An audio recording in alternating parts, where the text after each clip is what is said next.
기독교 신앙을 대표하는 구원, 영생, 은혜라는 그 단어들이 세상에서 쓰는 이해와 늘 혼동돼서 기독교 신앙을 갖고 있으면서도 구원, 영생, 은혜라는 말의 의미를 자꾸만 왜곡하는 것이 우리들의 그 현실입니다. 성경 말씀을 보고 성경을 따라가 그 개념들이 성경 안에서 어떻게 그 단어들을 만들고 있는지를 따라가는 것, 이것이 성경을 읽는다, 설교를 한다, 공부를 한다라는 그 이유이며 그 유익입니다. 이 구원에 관한 이 성경의 설명, 복음이 무엇인가를 논하는 로마서입니다. 은혜라는 단어에 왔죠. 은혜가 뭐냐? 죄 아래 있지 않는 거다. 법 아래 있지 않는 거다. 그렇게 말하고 있습니다. 그래도 뭐 만만치 않죠. 죄를 용서하는 거다. 죽을 자를 살린 거다. 이렇게 되니까 죄 많은 것에 은혜가 더 많았다니까 죄를 또 지면 또 용서해 줄 것인가, 죽으면 살려줄 것인가, 이렇게밖에는 우리가 이 은혜라는 말을 이해하는 더 나은 자리를 놓치곤 합니다. 그 얘기를 이제 오늘 본문이 다루고 있습니다. 14절에 죄가 너희를 주장하지 못하리니 이는 너희가 법 아래 있지 아니하고 은혜 아래 있음이라. 이러면 뭐 단박 생각나는 것이 아무렇게나 해도 되는가, 이거죠. 법 아래 있지 않고 은혜 아래 있다, 이런 말들이 갖는 의문입니다. 인간은 하나님이 지어줬음에도 불구하고, 하나님이 생명을 주셨고 하나님의 영광을 목적하고 있음에도 불구하고 스스로 하나님을 외면하고 스스로를 자기 것으로 만들자 타락해버렸습니다. 생명체이지만 생명을 만들어낼 실력이 없고, 영광을 약속받았지만 영광을 만들 실력은 없는 자가 그 공급자를 외면했습니다. 그게 타락이죠. 부패하게 되었고 왜곡되고 죽게 되었습니다. 로마서 6장이 하고 싶었던 앞부분은 뭐였냐면, 그리하여 하나님이 예수를 보내요. 스스로 책임을 지고 죽을 수밖에 없는 존재들을 끌어모아 그 존재를 소멸시켰다는 겁니다. 우리와 함께 죽으셨습니다. 그래서 자기 마음대로 자기가 주인이었던 종족을 멸하셨습니다. 사망으로 끝이 났습니다. 그리고 우리를 끌어안고 죽으신 바로 그 연합, 그 하나됨으로 예수님의 부활에 우리를 새롭게 부활시켜 이제는 아담의 후손이 아니라 예수의 후손이 되게 했다. 그게 구원입니다. 그걸 하나님이 이루셨기 때문에 우리에게 자격과 조건을 요구하지 않고 하나님의 신실하심과 자비하심과 능력으로 그리하셨기 때문에 은혜라고 하는 것입니다. 그래서 이 은혜라는 말을 이해하려면 우리가 잘못한 것을 용서받았다, 그 측면이 분명히 있지만 그것 하나로 묶으면 성경에 제시되는 대로 그럼 죄를 지면 또 용서해 줄 것이냐, 죄를 많이 지면 은혜도 더 많이 받을 것 아니냐라는 잘잘못의 개념에서 은혜가 자꾸 축소됩니다.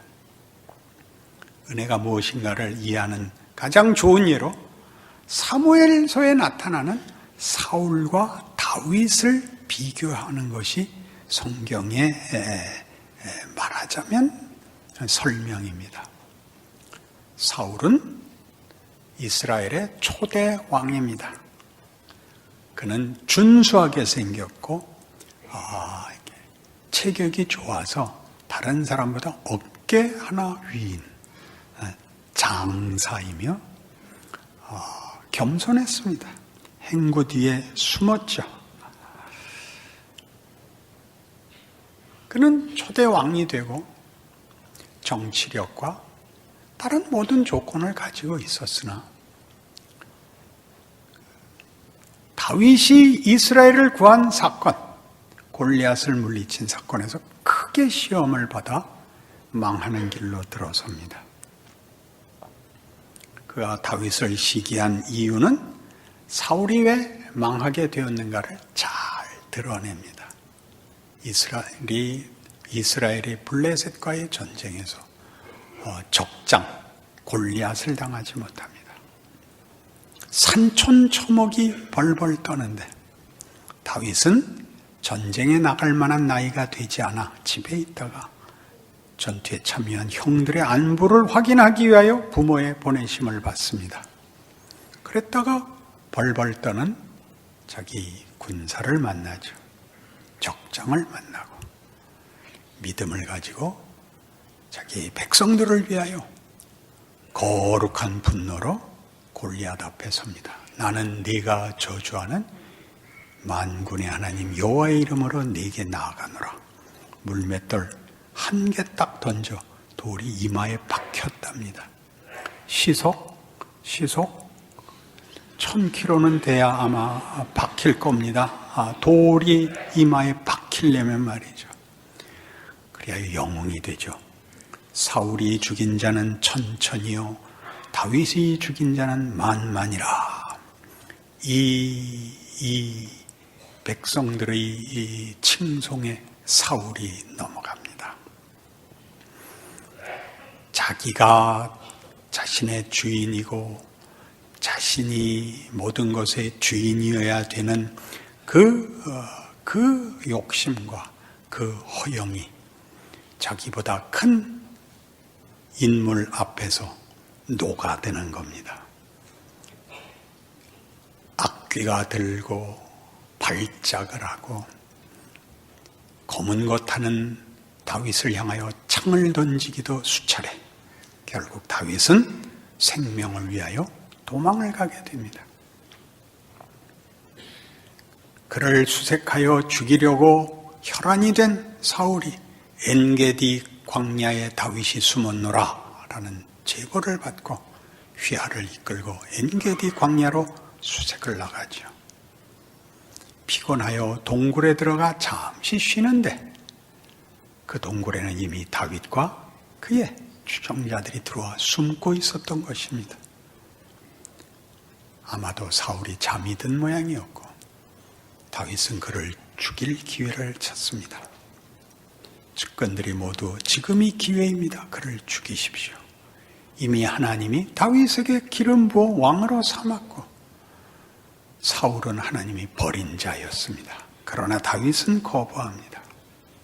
옷자락만 조금 베어갖고 나와 건너편에 멀찍이 떨어져 고함을 지르죠. 사울 왕이요, 왜 무고한 나를 죽이려고 하십니까?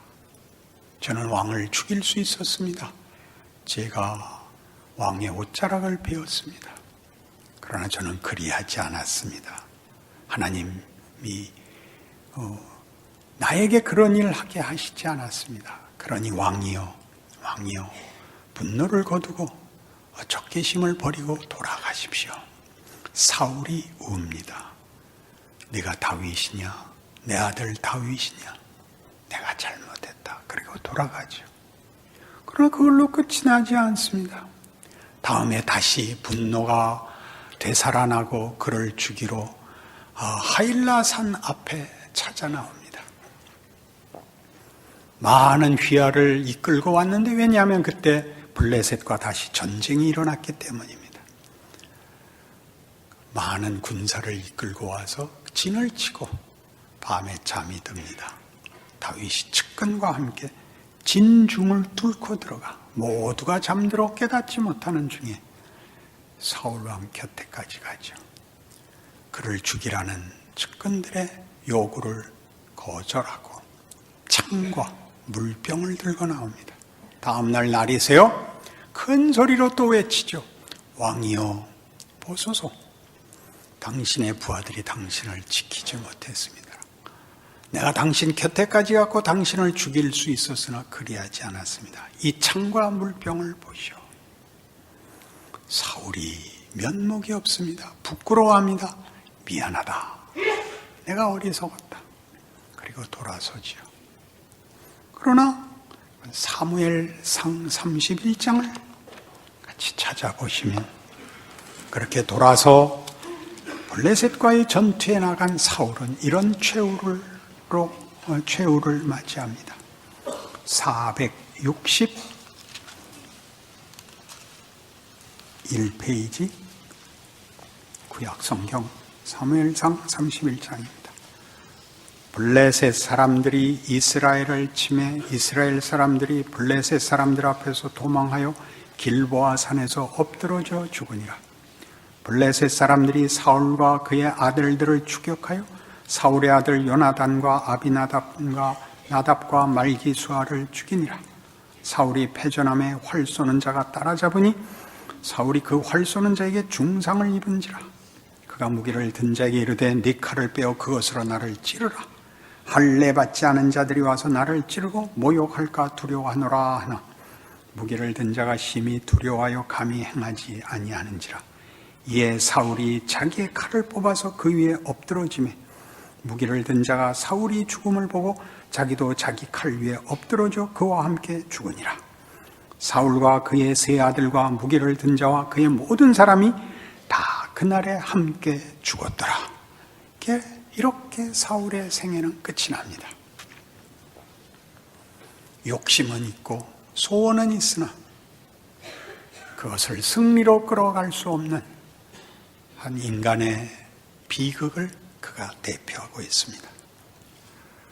다윗은 무엇으로 사울과 대조되는가? 그는 하나님이 함께하고 사울은 버려서, 혹은 다윗은 믿음이 있고 사울은 믿음이 없어서, 그런 식의 대조는 없습니다. 둘이 다 울 수밖에 없는 현실로 간다는 데에는 공통점이 있습니다. 같은 사무엘상 30장 1절을 보시면 다윗과 그의 사람들이 사흘 만에 시글락에 이른 때에 아말렉 사람들이 이미 네겝과 시글락을 침노하였는데 그들이 시글락을 쳐서 불사르고 거기에 있는 젊거나 늙은 여인들은 한 사람도 죽이지 아니하고 다 사로잡아 끌고 자기 길을 갔더라.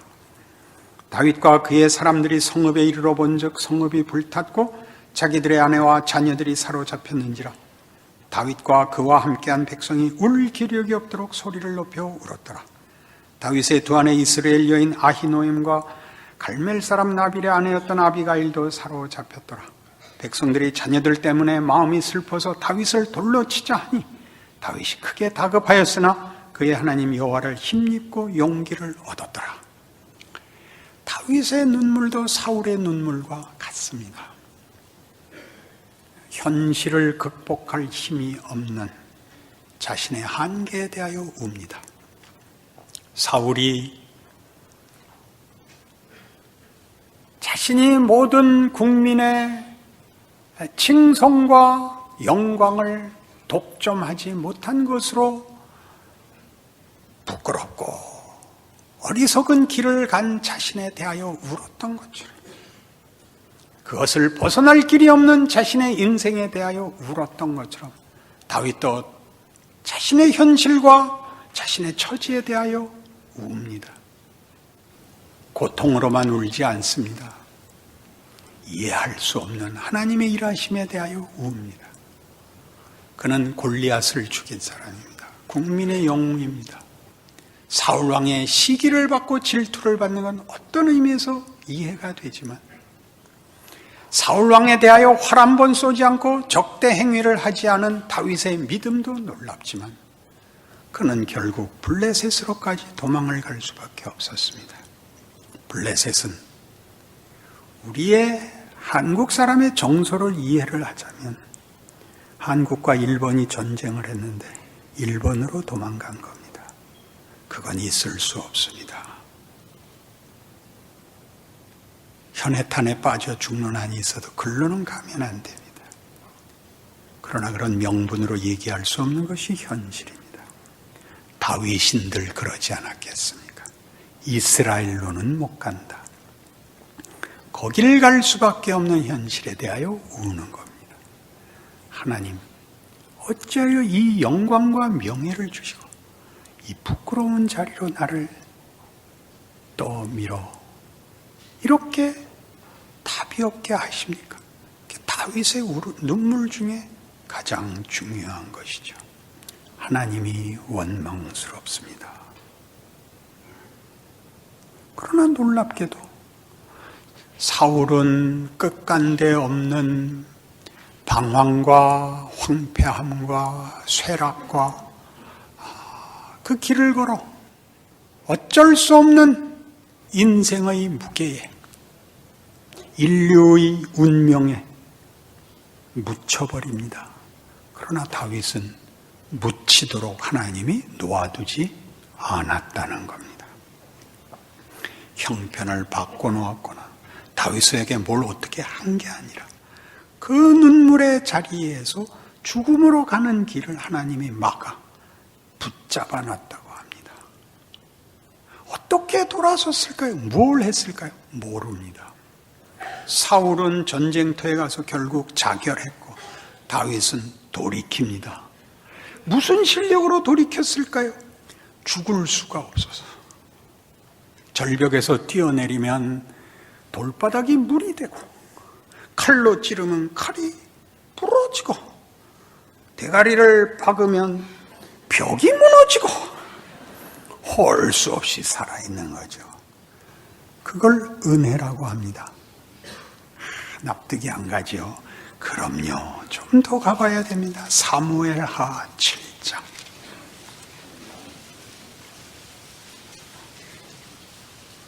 1절부터 보죠.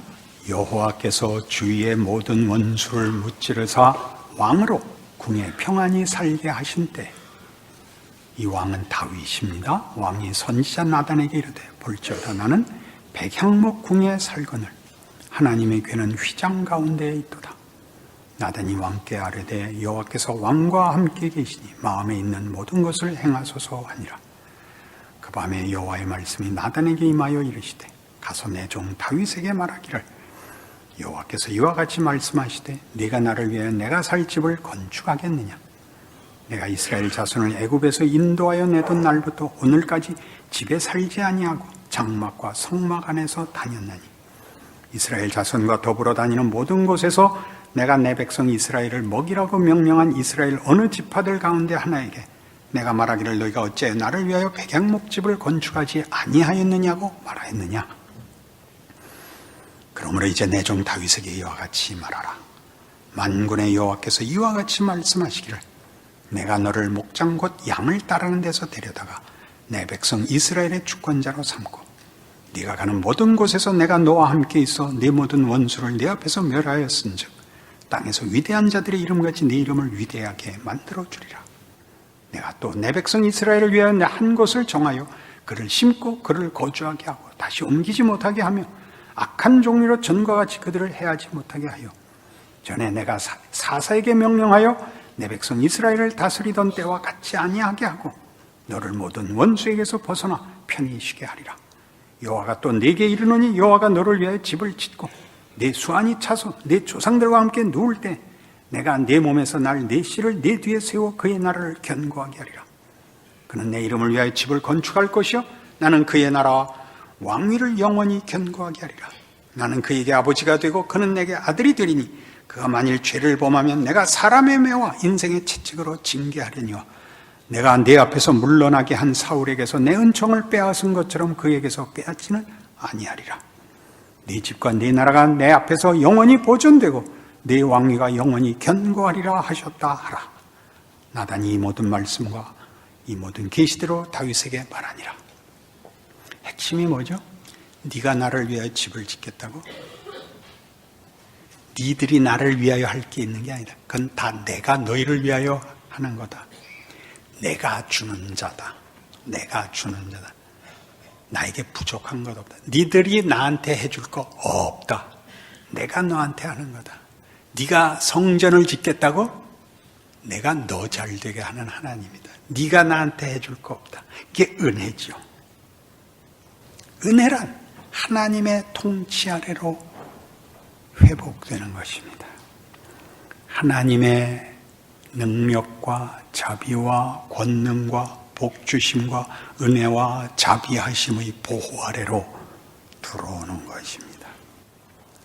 잘했다 잘못했다의 싸움 아닌 잘못한 것을 용서해 주는 싸움보다 큰 하나님의 복주심과 영광의 자리로 들어오는 것입니다. 하나님이 그렇게 하십니다. 네가 나를 위하여 할 것이 있는 게 아니라 내가 처음 너희를 만들 때부터 내가 너희에게 하려고 하는 일이 있었다. 너희가 나의 영광이 되는 것이다. 내가 그것 포기하지 않는다. 내가 예수 안에서 이 일을 구체적으로 시행했다. 보라! 그게 구원입니다. 그러니 다윗이 이 고백을 하죠. 18절 다윗 왕이 여호와 앞에 들어가 앉아서 이르되 주 여호와여 나는 누구오며 내 집은 무엇이기에 나를 여기까지 이르게 하셨나이까? 주 여호와여 주께서 이것을 오히려 적게 여기시고 또 종의 집에 있을 먼 장래 일까지도 말씀하셨나이다. 주 여호와여 이것이 사람의 법이니이다. 주 여호와는 주의 종을 아시니 다윗이 다시 주께 무슨 말씀을 하오리까? 주의 말씀으로 말미암아 주의 뜻대로 이 모든 큰 일을 행하사 주의 종에게 알게 하셨나이다. 그런즉 주 여호와여 이러므로 주는 위대하시니 이는 우리 귀로 들은 대로는 주와 같은 이가 없고 주 외에는 신이 없음이니이다. 땅에 어느 한 나라가 주의 백성 이스라엘과 같으리까? 하나님이 가서 구속하사 자기 백성으로 삼아 주의 명성을 내시며 그들을 위하여 큰 일을 주의 땅을 위하여 두려운 일을 애굽과 많은 나라들과 그의 신들에게서 구속하신 백성 앞에서 행하셨사오며 주께서 주의 백성 이스라엘을 세우사 영원히 주의 백성으로 삼으셨사오니 여호와여 주께서 그들의 하나님이 되셨나이다. 여호와 하나님이여 이제 주의 종과 종의 집에 대하여 말씀하신 것을 영원히 세우셨사오며 말씀하신 대로 행하사 사람이 영원히 주의 이름을 크게 높여 이르기를 만군의 여호와는 이스라엘의 하나님이라 하게 하옵시며 주의 종 다윗의 집이 주 앞에 견고하게 하옵소서. 만군의 여호와 이스라엘의 하나님이여 주의 종의 귀를 여시고 이르시기를 내가 너를 위하여 집을 세우리라 하셨으므로 주의 종이 이 기도로 주께 간구할 마음이 생겼나이다. 주 여호와여 오직 주는 하나님이시며 주의 말씀들이 참되시니이다. 주께서 이 좋은 것을 주의 종에게 말씀하셨사오니 이제 청하건대 종의 집에 복을 주사 주 앞에 영원히 있게 하옵소서. 주 여호와께서 말씀하셨사오니 주의 종의 집이 영원히 복을 받게 하옵소서 하니라. 여기가 은혜입니다. 하나님이 이 일을 행하셨으니 이 길을 우리에게 허락하셨지 하나님의 뜻이 이루어지이다. 내가 그 길을 가겠습니다. 그게 뭐라고요? 은혜는 지위와 기회입니다. 지위와 기회. 하나님의 자녀라는 이름으로 존재하는 기회가 된 것입니다. 죄가 우리를 주장하지 못하며 우리가 법 아래 있지 아니하므로 우리가 사망으로 끝나지 않을 것입니다. 실패로 끝나지 않을 것입니다. 실패하는 일이 생길 수 있지만 그걸로 절대 끝이 안 나는 기회를 허락받은 것입니다. 우리의 삶을 마음껏 위대하게 살 수 있는 것입니다. 위대하게 살 지위와 기회를 허락받았습니다. 그러니 너희 자신을 누구에게 바쳐야 하는 것인가 생각하라 그러는 것입니다. 죄 짓지 마라 정도가 아니라 네 인생이 얼마나 영광된 기회를 받았는지 알라. 자, 살아 보라 그러는 것입니다. 아이고 못 살겠습니다. 이럴 수가 있습니까가 아니라 그런 게 아니라 살아낼 기회. 피와 땀과 눈물을 가지고 우리 몸뚱아리를 가지고 시간과 공간의 현실 속에서 하나님의 사람은 어떤 영광과 명예를 가지는가를 살아낼 구체적인 기회를 가지는 것입니다. 빨리 죽어 천국 가면 그만인 것이 아닌 살아있음으로 증거되는 그 크기. 그렇죠? 갈라디아서 5장은 이렇게 얘기합니다.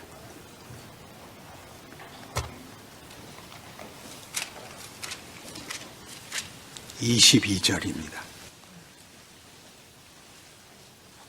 갈라디아서 5장 22절. 오직 성령의 열매는 사랑과 희락과 화평과 오래 참음과 자비와 양선과 충성과 온유와 절제니 이 같은 것을 금지할 법이 없느니라. 이게 무슨 말일까요? 성공하라는 얘기가 아닙니다. 물론 실패하라는 얘기도 아니죠. 성공이 무엇을 만드는가 보십시오. 가지셨습니까?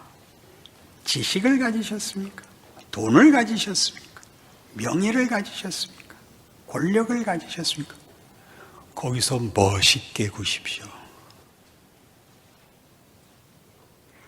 성공이 다가 아니라 성공이 다인 사람은 사울같이 누구 잡는 일밖에 없습니다. 경쟁자를 처치하는 것밖에 할 게 없습니다. 모든 국력을 동원하여 다윗을 잡을 일밖에 없습니다. 그러니 당신의 성공이 옆 사람에게 은혜가 되게 하십시오.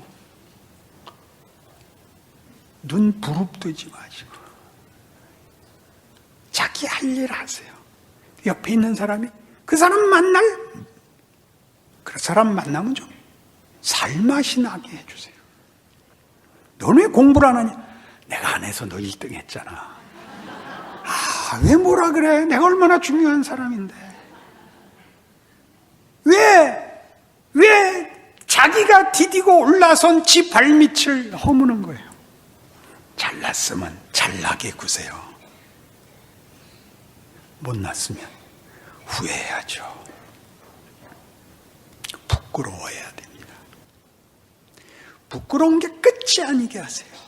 부끄러워서 자결했다. 그러면 안 돼요. 정말 못난 거예요. 부끄러움이 성공 못지않은 조건이 될 수 있다는 걸 아셔야 돼요. 겸손은 어디서 배운다? 얼굴을 못 들 실수를 해야 배웁니다. 누구에게도 큰 소리 칠 수 없는 자기 자신을 확인해야 겸손을 배웁니다. 그건 기도해서는 죽어도 안 됩니다. 기도 많이 하면 눈만 시퍼러집니다. 무슨 얘기를 하는? 성령의 열매는 사랑과 희락과 화평과 오래 참음과 자비와 양선과 충성과 온유와 절제니 이 같은 것을 금지할 법이 없느니라. 못났다고 해서 이 열매 안 생기지 않는다. 실패했다고 해서 이 열매 안 생기는 법 없다. 그렇게 얘기하는 겁니다. 우리 어디에 가 있을까요? 사울같이 되죠. 자기가 가진 걸로 자기보다 난 사람, 혹은 경쟁이 될 사람, 혹은 힘 못 쓰는 사람 잡느라고 세월 다 보내죠. 그건 죽었다는 거죠. 죽이고 죽는 것은 끝났다. 예수 안에서 끝났다. 그러니 그때 너희가 어떻게 살았는가 봐라. 그때는 성공해도 망하고 실패해도 망했다. 너희가 너희 자신을 죄에게 주었을 때 그땐 무슨 열매가 있었느냐? 죽음밖에 없지 않았느냐? 그러나 이젠 다르다. 지금은 은혜의 시대다. 은혜의 시대가 뭐라고요? 하나님이 주신 지위와 기회. 절대 실패로 끝나지 않는 인생이다. 그러니 도망가겠다고? 외면하겠다고? 가만히 있어도 된다? 무슨 소리야? 해야죠. 살아야죠. 기회인데요. 위대한 삶을 살 수 있는 기회가 됐는데 저희가 직접 해봐야죠. 야구 경기가 재미있지만 야구 경기를 하는 것만큼 재미있지는 않습니다. 그 삶을 사셔야죠. 이어지는 말씀이 옵니다. 그리스도 예수의 사람들은 육체와 함께 그 정욕과 탐심을 십자가에 못 박았느니라. 이게 도덕성을 얘기하는 게 아니에요. 그거보다 큰 얘기예요. 운명이 바뀌고 신분이 바뀌었어요. 만일 우리가 성령으로 살면 또한 성령으로 행할지니, 성령으로 산다는 게 무슨 뜻이죠? 성령은 예수가 죽고 부활해서 드디어 오신 분이에요. 성령 그러면 능력이나 경험이 아니라 예수가 한 일에 대한 살아있는 증거인 것이에요. 헛된 영광을 구하여 서로 노엽게 하거나 서로 투기하지 말지니라. 자기 인생을 사세요. 위대하게 사세요. 사사롭고 조그만 것에 붙잡혀서 저 밤낮 후회나 하고 안심이나 하고 경쟁이나 하고 승질이나 부리고 원망이나 하는 그런 삶을 살지 마세요. 알아들으셨다. 각자의 삶에, 자신의 삶에 귀한 것 기억하셔서 예수 안에서 사는 이름으로 각자의 기적과 자랑을 펼치시는 예수 믿는 명예를 누리시기를 바랍니다. 기도하십시다. 하나님 아버지, 예수를 믿는다는 것이 얼마나 굉장한 것이 확인합니다. 여기에는 영생과 승리와 영광만 있는 것입니다. 우리의 한계와 우리의 잘못이 결코 우리를 넘어뜨리지 못할 것입니다. 우리의 잘못이 궁극적으로 우리를 고칠 것이며 우리를 주 앞에 더 겸손케 할 것이며 하나님 앞에 우리를 더 붙들어 매는 것이 될 것입니다. 못난 것을 후회하고 그 흠을 벗기느라고 다 인생을 낭비하지 말고 더 과감히 믿음을 가지고 각자의 삶을 살게 하옵소서. 원망하고 시기하느라 그 인생을 허비하지 말게 하옵소서. 따뜻한 눈과 예수를 믿는 깊고 넓은 품을 갖고 사는 우리를 만나는 자들에게 은혜가 되는 삶을 살게 하옵소서. 예수님 이름으로 기도합니다.